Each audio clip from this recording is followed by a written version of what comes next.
Well, how you doing today? This is Johnny Palmer, pastor of Calvary Baptist Church, coming to you from Hiwasse, Arkansas. Woo! The Grace Place.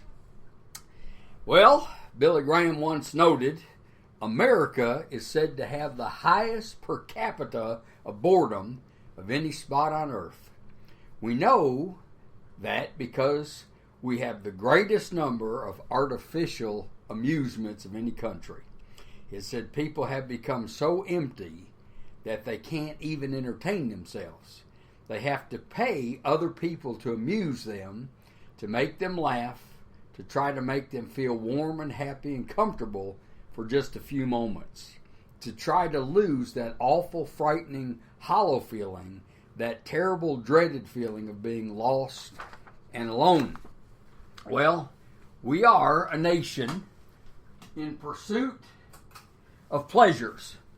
The trouble is, our pleasure-loving people really are basically empty. And so we come to vanity as seen in the way of pleasure. And we've come to Ecclesiastes chapter 2, verses 1 through 11. I like to read these out of different translations. And this one is out of the Voice Bible. And it says this, it says, Teacher, I said to myself, let me dabble and test you in pleasure and see if there's any good in that. But look, that too was fleeting. Of laughter I said foolishness. Of pleasure, and in the end, what is accomplished. So I thought about drinking wine, for it soothes the flesh, but all the while my mind was filled with thoughts of wisdom about how to reign in foolishness, until I might understand the best way for us to live out our lives and the number of our days under the heaven. Next, I began some enormous projects, building my own houses, planting my own vineyards, and I designed impressive gardens and parks and planted them with all kinds of fruit trees. I installed pools of water to irrigate the forest of young saplings. I acquired male and female servants. I even had servants born into my household. I had herds of cattle, flocks of sheep and goat, more than anyone who'd ever lived in Jerusalem before me. I amassed a fortune in silver and gold. I stockpiled the treasures of kings and providences. I hired men and women to sing and entertain me, and I pampered myself with what every man desires, many women. I surrounded myself with all this and became great, far greater than anyone who ever lived in Jerusalem before me. And still my wisdom never left my side. Throughout this, not withholding from my mind any pleasure, was the conclusion.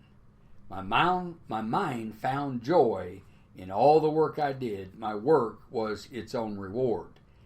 As I continued musing over all I had accomplished, and the hard work it took, I concluded that all this too was fleeting, trying to embrace the wind. Is there any real gain by all our hard work under the sun?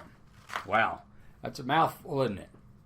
Well, we should be done in a day or two here. No. I hope you're having a good day today, guys.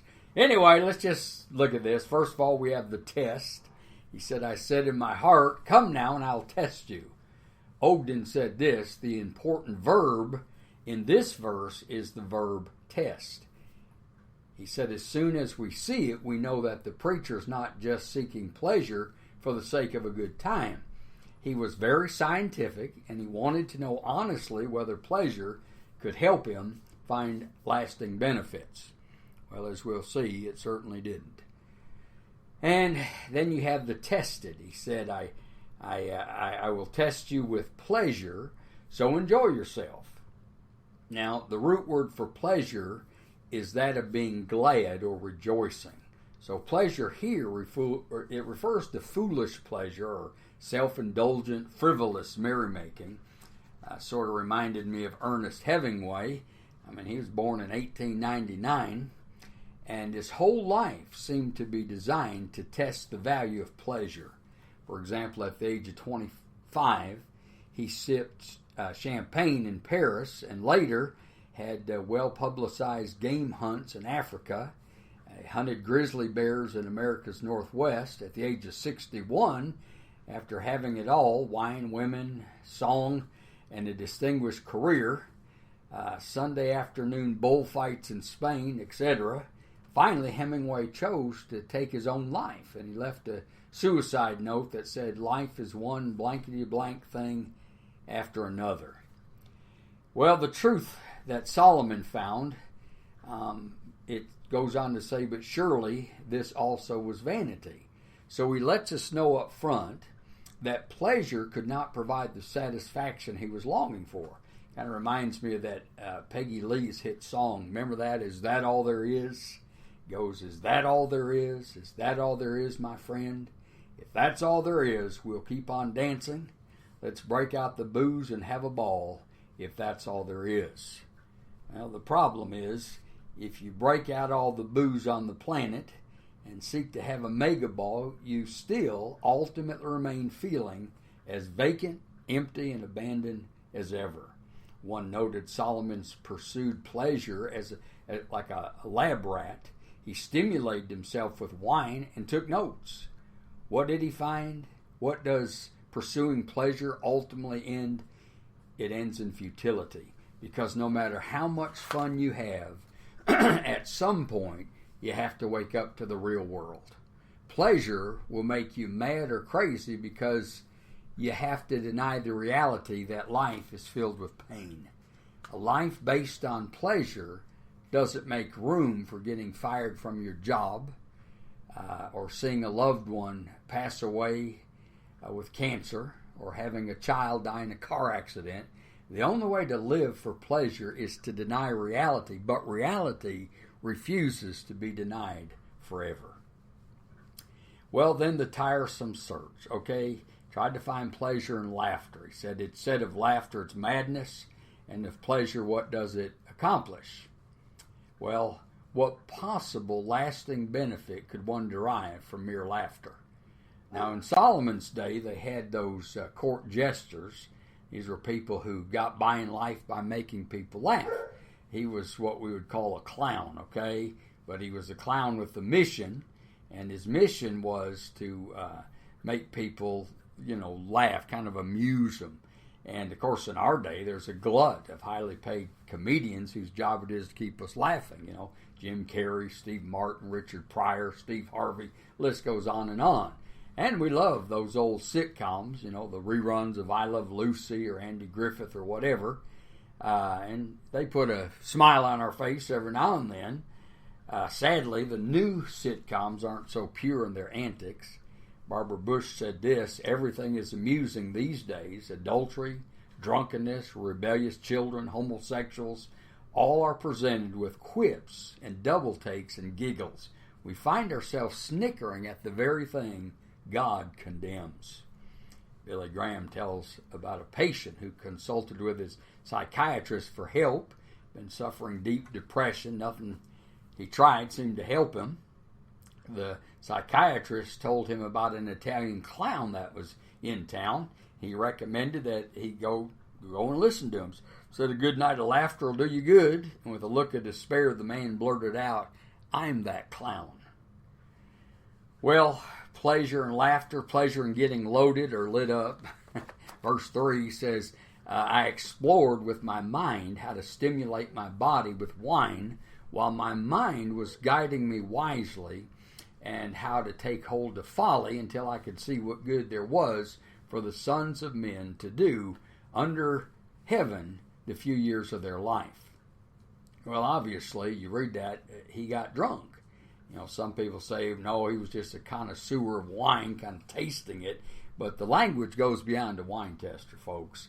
The phrase, "and how to take hold on folly," demonstrates how far the preacher went in testing for pleasure that he could get through wine. He got drunk. The conjunction "and" does not add new action, but shows how far he went in doing what he did. Of course, drunkenness is condemned in the Bible, and what's so weird is it's condemned by Solomon himself. Proverbs, he wrote Proverbs as well as Ecclesiastes. Well, Proverbs 20, verse 1, 23 verses 20 through 21, 23, 21 through 35. Remember, Dean Martin had that hit song, Little Old Wine Drinking Me.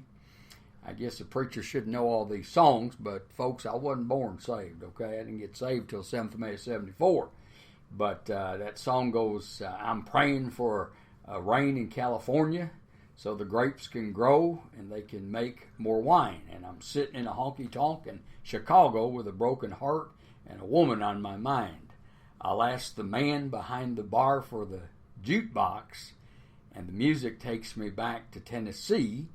And when they ask who's the fool in the corner crying, I'll say, a little wine drinking me. Anyway, only a fool gives himself to wine or any other alcoholic beverage, okay? And I read about a man in Delaware, and he was preparing for a cookout and decided to use gunpowder instead of charcoal or lighter fluid. And anyway, to get the coals going real good, he throws this gunpowder out there. And the result, it blew him up. And he suffered burns on hands and face. And police said the man had been drinking. Well, that's how ignorant you act when you get drunk. You do stupid things. There's a famous oil painting by Bosch called The Ship of Fools. And it hangs in the, how you say that, the Louvre or something in Paris. Anyway, the painting shows 10 people aboard a small vessel with 2 of them overboard swimming around. The ship has no captain. Everywhere on the ship everyone on the ship is too engaged in drinking and feasting and singing to know where the ship's going. They're like those enjoying all the carnal pleasures of this world without knowing where they're going to end up after the party's over. Well, atop of the mast hangs a bunch of dangling carrots, and a man is climbing up to reach them, and above the carrots there's a human skull, and that skull is the 13th head in the painting. And 13 is supposed to symbolize being unlucky. So the idea is that these 12 fools who think all is perfect are sailing to their demise. And so pleasure in getting loaded, there's no pleasure in it, believe me.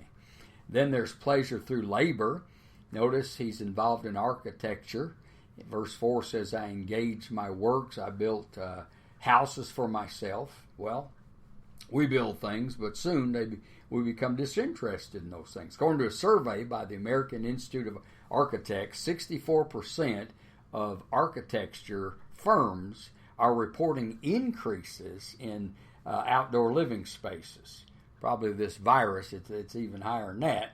But people claim that they want to build, quote, a luxurious outdoor world right in their own backyard so they can escape their everyday lives, hang out as a family, spend time outside while staying at home. The trouble is, the evidence shows that most families don't actually spend their time in their backyard retreats. A 2012 book entitled Life at Home in the 20th Century revealed that the results of an in-depth study of middle-class Los Angeles families, researchers from UCLA recorded hours of footage while carefully documenting how families actually spent their time. And according to the research, children average fewer than 40 minutes per week in their yard. Adults logged less than 15 minutes per week. All of these families benefited from sunny Southern California weather. They had built a lot of nice things, but they didn't use them. And they found a disconnect between reality and these people's beliefs. Oddly, they found that most families told the researchers that they were using their backyard often, but the researchers' observation proved otherwise. One of the researchers noted, rather than use the outdoor retreats, people would retreat by turning on a TV, a computer, or video game screen. People don't like this image of their lives, so they don't acknowledge it. Well, architecture, it's not going to bring you meaning and purpose in life. Horticulture, notice it says, and he planted vineyards for himself. He said, I made gardens and parks for myself, and I planted them in all kinds of fruit